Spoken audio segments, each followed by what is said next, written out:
Aisee, kwa hivi sasa masuala ya habari na taarifa mbalimbali katika taifa yetu la Tanzania imekuwa sio kitu cha kuweza kujiuliza mara mbili. Yani ukishika tu simu yako utakuta habari mpya. Yani kuhusiana na habari mpya kila itwayo leo katika taifa letu la Tanzania si kitu cha kutafuta wala sio kitu cha kusearch. Imekuwa tu watu wakilala wakiamka wanakuja na gumzo.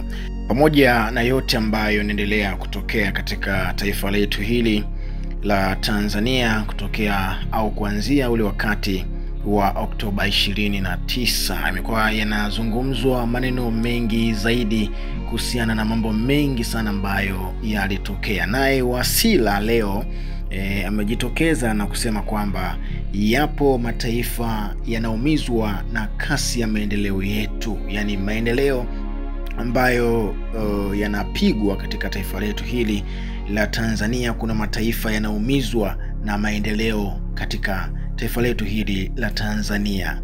Wasira ameweza kusema hayo kwa sababu ameona vitu ambavyo vinaendelea kutokea, na siwezi kujua ni kitu gani ambacho kakifikiria zaidi mpaka ameona aje na hili tamko linalosema kwamba yako mataifa yanaumizwa na kasi ya maendeleo yetu.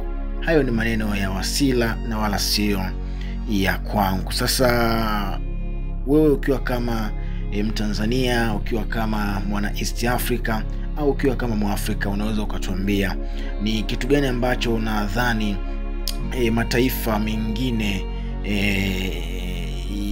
yanaumia baada ya kuona tunapiga maendeleo. Tanzania inapiga maendeleo, inapata mafanikio makubwa, kumbe kuna watu wengine katika mataifa mengine yanaumizwa na hizi harakati na hatua kubwa ambazo zinapigwa Tanzania. Unaona bwana. Basi mimi hii ilikuwa ni update fupi tu ambayo nimekuletea wewe, ila na wewe una uhuru wa kuweza kucomment hapo chini kuandika kitu. Je, na wewe unaungana na Wasira kwa kusema kwamba yako mataifa yanaumizwa na kasi ya maendeleo yetu? Hebu niambie, dondosha maoni yako hapo chini. Lakini usisahau bwana subscribe. Chini ya video hii kuna neno limeandikwa subscribe. Ukisubscribe utakuwa ni moja kati ya familia yetu na utaweza kuupiga mwingi kweli kweli.